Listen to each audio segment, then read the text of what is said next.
गति शिक्षण और प्रशिक्षक निर्देशित शिक्षण। आइए इनके बीच के अंतर को समझते हैं। स्वयं गति शिक्षण विद्यार्थियों को अपनी सुविधा के अनुसार शिक्षण सामग्री का उपयोग कर पाठ्यक्रम पूरा करने की अनुमति देता है। यह लचीलापन उन लोगों के लिए आदर्श है जो पढ़ाई के साथ साथ अन्य जिम्मेदारियों को भी संभाल रहे होते हैं। हालांकि ट्रैक पर बने रहने के लिए आत्म अनुशासन और प्रेरणा की आवश्यकता होती है। प्रशिक्षक निर्देशित शिक्षण में शिक्षकों और सहपाठियों के बीच में वास्तविक समय की बातचीत शामिल होती है। यह एक निश्चित कार्यक्रम का पालन करता है जो संरचना और तत्काल प्रतिक्रिया प्रदान करता है। यह प्रारूप उन विद्यार्थियों के लिए लाभकारी है जो मार्गदर्शित से लाभान्वित होते हैं तो प्रशिक्षक निर्देशित पाठ्यक्रम उपयुक्त है। टेक्नोलॉजी तक पहुंच सुनिश्चित करें कि आपके पास चुने गए शिक्षण संसाधनों तक पहुंचने के लिए आवश्यक उपकरण और इंटरनेट कनेक्टिविटी है। ऑनलाइन लर्निंग विभिन्न शिक्षण आवश्यकताओं को पूरा करने के लिए विविध संसाधन और लचीले तरीके प्रदान करता है। उपलब्ध संसाधनों के प्रकारों को समझकर और अपनी व्यक्तिगत प्राथमिकताओं और परिस्थितियों का मूल्यांकन करके आप सबसे प्रभावी शिक्षण मार्ग चुन सकते हैं। आइए इसे आप जब चाहें तब अध्ययन करें। प्रशिक्षक निर्देशित शिक्षण शिक्षक के साथ लाइव होता है। अपनी शिक्षण शैली के अनुसार वह तरीका चुनना चाहिए जो आपके लिए सबसे उपयुक्त हो।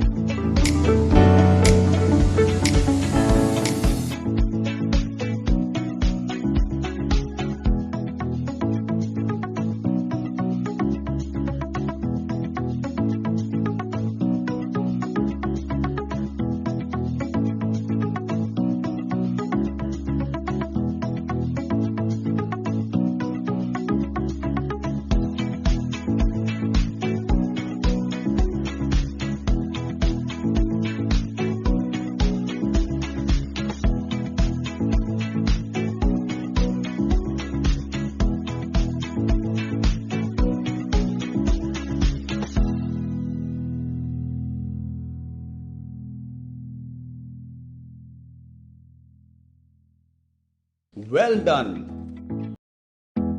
Hello learners, welcome to this lab session.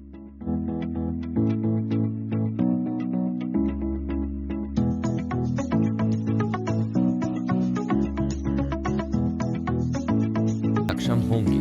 Open educational resources OER यानी निशुल्क शैक्षिक संसाधन का अर्थ समझने में, निशुल्क शिक्षण सामग्री के उपयोग के लाभों की पहचान करने में, कॉपीराइट कानून की मूल बातें जानने में, शैक्षणिक क्षेत्र में फेयर यूज का अर्थ समझने में, क्रिएटिव कॉमन्स लाइसेंसेस के विभिन्न प्रकारों की पहचान करने में। नमस्कार शिक्षार्थियों, निशुल्क शिक्षण संसाधन और कॉपीराइट जागरूकता पर इस कक्षा में आपका स्वागत है। आज हम यह पता लगाएंगे कि आप ऑनलाइन निशुल्क शैक्षिक सामग्री कैसे प्राप्त कर सकते हैं और कॉपीराइट कानूनों की मूल बातें समझकर इन संसाधनों का नैतिक रूप से उपयोग कैसे कर सकते हैं। आइए सबसे पहले यह समझें कि ओपन एजुकेशनल रिसोर्सेज OER यानी निशुल्क शैक्षिक संसाधन क्या है।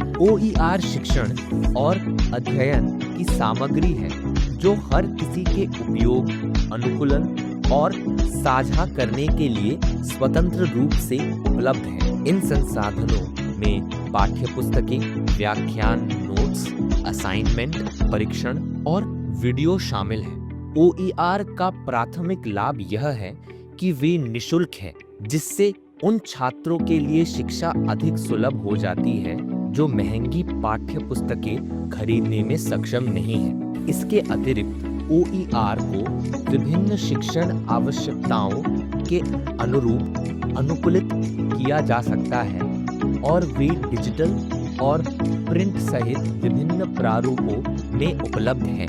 अब आइए जानें कि इन निशुल्क शिक्षण संसाधनों तक कैसे पहुंचे। ऐसे कई प्रतिष्ठित प्लेटफॉर्म हैं जहां आप OER सामग्रियां पा सकते हैं। OER कॉमन्स एक डिजिटल लाइब्रेरी है जो विभिन्न विषयों और कक्षाओं के लिए शैक्षणिक सामग्री की एक विस्तृत श्रृंखला प्रदान करती है। आप विषय, शिक्षा स्तर और ज्ञान और गणित जैसे विषय शामिल हैं।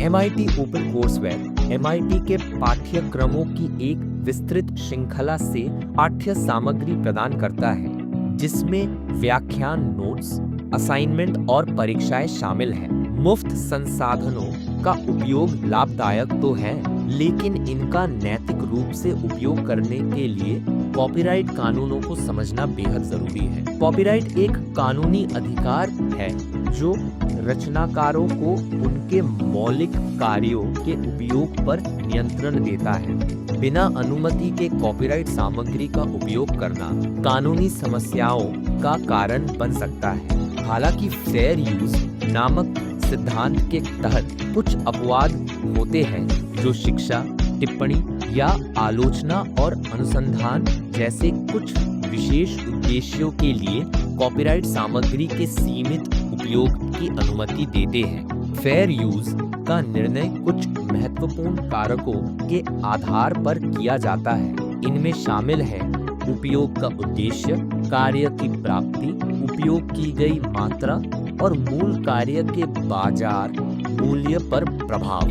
कॉपीराइट सामग्री का उपयोग करने से पहले इन कारकों का मूल्यांकन करना महत्वपूर्ण है। कॉपीराइट उल्लंघन से बचने के लिए सबसे अच्छा तरीका यह है कि आप ऐसे सामग्री का उपयोग करें जो या तो पब्लिक डोमेन में हो या फिर ओपन लाइसेंस के अंतर्गत उपलब्ध हो, जैसे कि Creative Commons licences. Creative Commons licences यह स्पष्ट रूप से बताता है कि किसी सामग्री को कैसे उपयोग Thank और you. साझा किया जा सकता है। जब Hello आप learners. किसी Creative Commons Welcome. Licences Lab. वाली सामग्री का उपयोग करें तो हमेशा मूल रचनाकार को उचित श्रेय एट्रीब्यूशन देना आवश्यक होता है। इसमें लेखक या रचनाकार का नाम, रचना का शीर्षक, लाइसेंसेस का प्रकार शामिल होना चाहिए। दिशा निर्देशों का पालन करना। किसी भी शैक्षणिक सामग्री का उपयोग या उसे साझा करने से पहले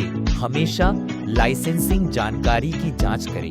पायरेटेड सामग्री को डाउनलोड या शेयर करने से बचें, क्योंकि यह कॉपीराइट कानूनों का उल्लंघन करता है और रचनाकारों को नुकसान पहुंचा सकता है। इसके बजाय OER प्लेटफॉर्म के माध्यम से उपलब्ध निशुल्क और कानूनी रूप से वैध संसाधनों की विशाल श्रृंखला का उपयोग करें। OER का उपयोग करके और कॉपीराइट कानूनों को समझकर आप रचनाकारों के अधिकारों का सम्मान करते हुए गुणवत्तापूर्ण शैक्षणिक सामग्री तक पहुंच सकते हैं। यह तरीका सभी के लिए निष्पक्ष और नैतिक शिक्षण वातावरण को बढ़ावा देता है।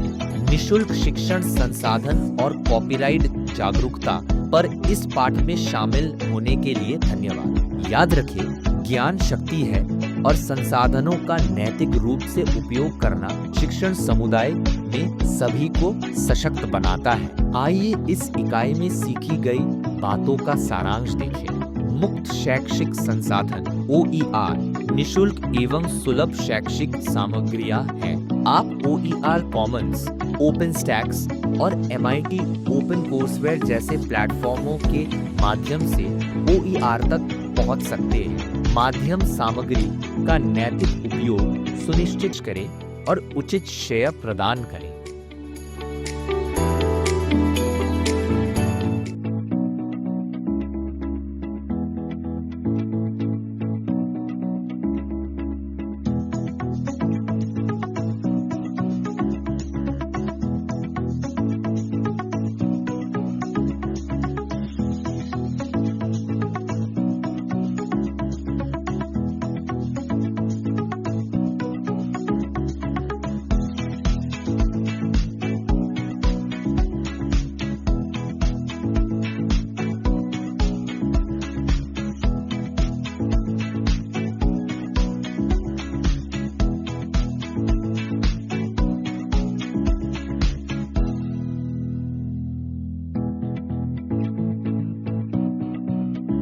Thank you.